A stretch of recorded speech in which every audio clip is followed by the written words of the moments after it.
अस्सलामुअलैकुम। मोहम्मद अज़हर सिद्दीक अपने programme political diaries के साथ हाजिर खिदमत है। चीज़ें बहुत तेज़ी से आगे बढ़ रही हैं और कोशिश करता हूँ कि आप तक वो मैं सारी चीज़ें तफसील से ज़ेर बहस ला सकूँ। बहुत ज़्यादा चीज़ें हैं जो इस वक्त डिस्कस करने वाली हैं और वो सियासत का महवर जिस सिमत पे जा रहा है वो देखने वाली बातें हैं। केयर टेकर सेटअप, निगरान वज़ीर आला और जो आगे सिस्टम लेकर वो चल रहे हैं उस पर भी गुफ्तगू होगी। शेख रशीद साहब का 2 दिन का रिमांड दे दिया, वो मेरी खुद समझ से बालातर है। यानी आप किसी बनाना रिपब्लिक में रह रहे हैं, फाशिस्ट गवर्नमेंट है। वो कहा गया है ऐसा उसने कि आपने उसका रिमांड, और शेख रशीद साहब ने फिर तुर्की ब तुर्की जवाब दिया उसका। लेकिन शेख रशीद साहब की बाकी गुफ्तगू भी मैंने करनी है। खैबर पख्तूनख्वा के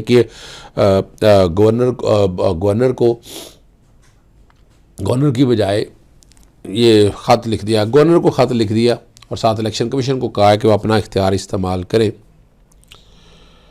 और कल इलेक्शन की तारीख देने के हवाले से भी केस की अहम समाअत है, उसमें एक मुतफरक दरख्वास्त मैंने दी है, उस पर बहस करूँगा। सबसे पहले जो है, इमरान खान ने सियासत में खुफिया एजेंसियों की मुदाखलत का नोटिस लिए कि सदर मुमलिकत और इंटेलिजेंस एजेंसी और के हवाले से उन्होंने मुदाखलत का नोटिस लेने का मुतालबा किया है। जो ख़त लिखा है पाकिस्तान तहरीक इंसाफ की तरफ से 29 जनवरी को लिखे गए ख़त में कहा गया है, इस मुदाखलत की ताज़ा तरीन अक्कासी वो बयान की तरफ जिक्र कर रहे हैं कि इंतखाबात की तारीख नहीं दे रहे सकते क्योंकि ये इंटेलिजेंस और इस्टेब्लिशमेंट देंगी।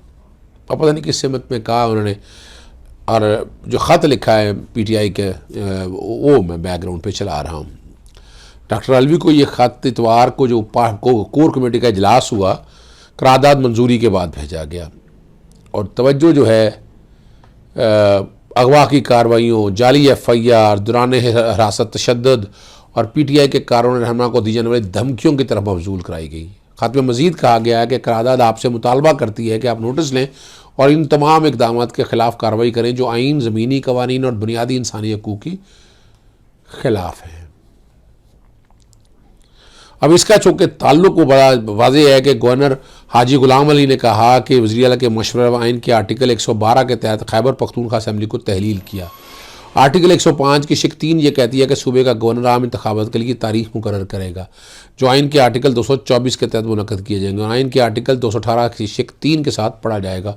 गवर्नर ने ये सारी जो है ना, ये ज़िम्मेदारी जो है वो सारी डाल दी अपना कि मैं तो डेट नहीं दे रही, इलेक्शन कमीशन की तरफ चला दिया है सारे। और वो कह रहे हैं जी तमाम सूबे में अमन व अमन की मखदूश सूरत हाल और गुज़श्ता चंद दिनों के दौरान दहशतगर्दी हमलों के सिलसिले के पेश नज़र ये मुनासिब होगा कि आम इंतखाबात की तारीख तय करने से पहले इलेक्शन कमीशन ऑफ पाकिस्तान मुतल्लिका इदारों, कानून नफाज करने वाले इदारों के साथ सियासी जमातों को एतमाद में लेकर उनसे मुशावरत ले ताकि सूबे में आम इंतखाबात का मुनसिफाना, आज़ादाना और पुरअमन अंदाज में इनेकाद यकीनी। और यही लाइन जो है गवर्नर पंजाब ने लिखी है। यानी जो गवर्नर KP का खाता है वो भी बैकग्राउंड पे चल रहा है। गवर्नर पंजाब ने जो 3 मुख्तलिफ खत लिखे हैं वो मैंने रात भी चला दिए थे, लेकिन मैं आज भी आपके सामने बैकग्राउंड पे चला देता हूँ। उनकी भी लाइन पढ़ लें, यही लाइन लिखा हुआ है। चले पेशावर में तो ये ऐसी बात थी ना जो हालात और वाक़यात थे, लेकिन पंजाब के हवाले से भी अगर उन्होंने ये वाक़या लिखा है तो ये तकलीफ दे बात है। आगे मैं आपको लेकर चलता हूँ कि शेख रशीद साहब की वो पटिशन बैकग्राउंड पे चल रही है जिसमें निगरान वज़ीर आला की तैनाती को चैलेंज किया गया है। एक तो वो डेफिनेटली उस पर एतराज़ात हैं पाकिस्तान तहरीक इंसाफ की बड़ी पार्टी को, पाकिस्तान मुस्लिम लीग, पाकिस्तान अवामी तहरीक को भी है, पाकिस्तान मुस्लिम लीग काफ को भी एतराज़ात हैं इसके हवाले से, और वो पहले दिन से ही एतराज़ात चले आ रहे थे।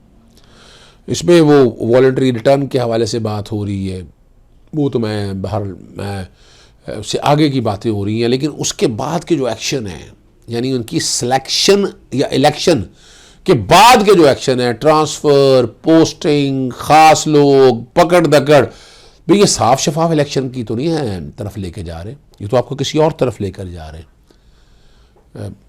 इलेक्शन कमीशन से वजूहात मांगी गई, क्या वजूहात दी, कौन सी वजूहात हैं, क्या वजूहात है।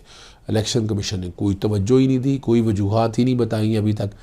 वो उसका भी जिक्र किया गया। और आइन के आर्टिकल 200 देखें, बेसिकली तो ये सारी एक दूसरे के साथ अटैच करती है। 112 आर्टिकल की बात है। 112 आर्टिकल के साथ जो कि असम्बलियाँ तहलील करने के हवाले से, उसके बाद इलेक्शन का प्रोसेस है 224, 224A और 218 3 के तहत ये सारा प्रोसेस आगे लेकर चलेगा। यानी केयर टेकर का मकसद क्या है? सिर्फ इलेक्शन कराने और साफ शफाफ इलेक्शन कराना है। अब बाकी अगर देखें ना, नाम दिया एक उन्होंने और कोई किसी तरह से भी ताल्लुक़ नहीं है, अगर कहा जाए जिस कॉन्टेक्स्ट में। और हम ये आप सारे देखते हैं कि ऑपरेशन रजीम चेंज में मोहसिन नकवी साहब से मेरी दोस्ती यार बहुत है, लेकिन उनका नाम ही आता रहा है। और आप हम देखते रहे हैं आसिफ अली जरदारी के साथ आना, उठना, बैठना, ये सारी चीज़ें तो हमने देखी हैं।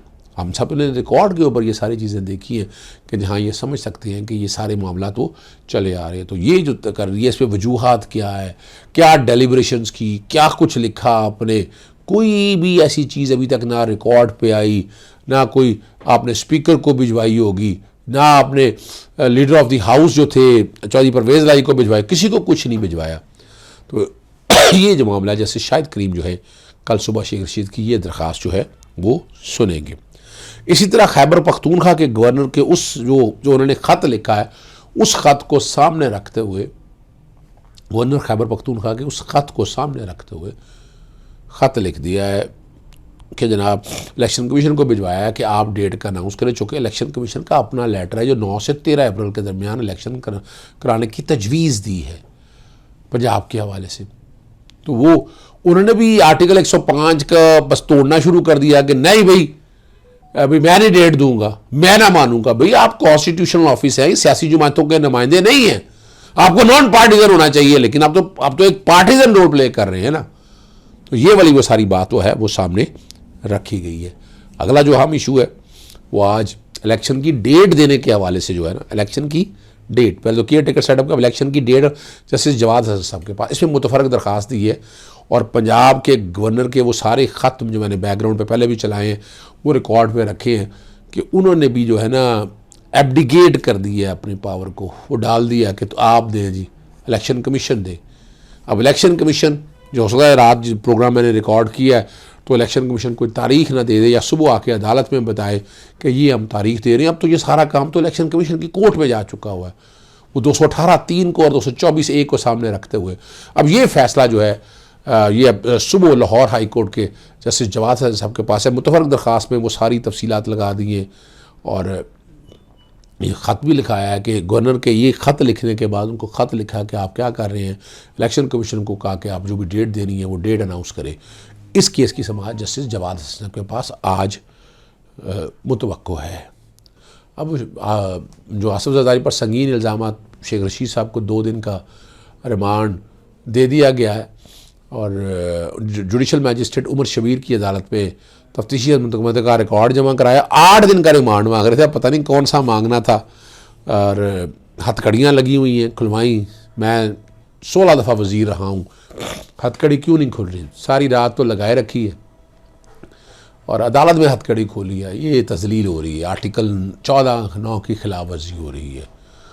और प्रोसिक्यूटर ने मतन पढ़ा, जज ने इस्तस्वार किया, वो मुकदम वो दिखाएं जिसमें जुमला जहाँ दफ़ा 120 लगती है। और उन्होंने कहा जी शेख रशीद आप आसिफ जरदारी के ख़ानदान के लिए ख़तरा पैदा कर रहे हैं और दफ़ा के तहत 7 साल कैद और जुर्माना हो सकता है। शेख रशीद ने बयान दिया कि आसिफ जरदारी ने इमरान खान को कत्ल कराने की साजिश और पाकिस्तान की में लोग छोटी छोटी बातों पर गले काटे आ जाते हैं और अब ये इश्ताल फेंकने की कोशिश है। और जज से ने इस्तस्वार किया कि आसिफ जरदारी ने आपको बताया है कि उनको ख़तरा है, जिस पर प्रोसिक्यूटर ने कहा शेख रशीद से खुद बयान दिया है।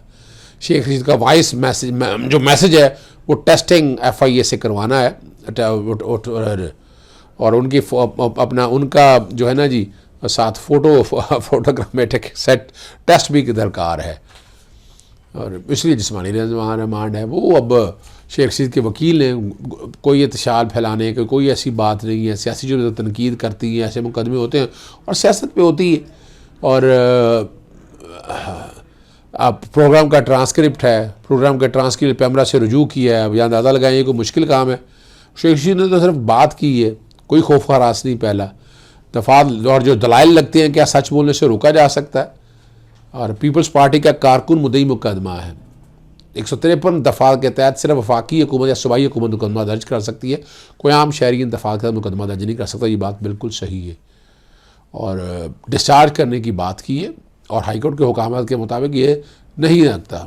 और घर को तोड़ा, कीमती घड़ियाँ और तोहफ़ साथ ले गए, मुलाजिम पर तशद्दुद किया और बग़ैर वारंट के जो है वो गिरफ़्तार किया। और हाँ, दूसरे वकील कानूनी इंतज़ार पंचोता रज़ाक के अलावा उन्होंने भी वो सारी बातें अदालत के सामने ली, निशानदहियाँ बताई कि प्रोसिक्यूशन पर केस के अंदर बगावत की दफ़ा लगा देते हैं, रियासत के खिलाफ खड़े हो जाओ और उनके खिलाफ लगाए गए इल्ज़ाम पर कहीं और वजूद जिक्र नहीं है। अब यहाँ ये वो सारी बातें हैं जो मेरे लिए ख़ुद तकलीफ़ दे हैं। मैं ख़ुद नहीं समझता कि ये बगावत का मुकदमा बनता है। ये तो बहरहाल फ़ैसला सुना दिया उन्होंने, महफूज किया था। अब महफूज मेरी समझ से बात है, इसमें क्या करना होता है। और वो पूछ रहे हैं कि इमरान खान ने तुमसे क्या इन्फॉर्मेशन शेयर की है। अब इस तरह की बातें हो रही हैं। इमरान खान ने कहा उनके पास सबूत है कि आसफदारी उन्हें मारना चाहते हैं। मैंने कहा आसफदारी के खिलाफ सबूत है।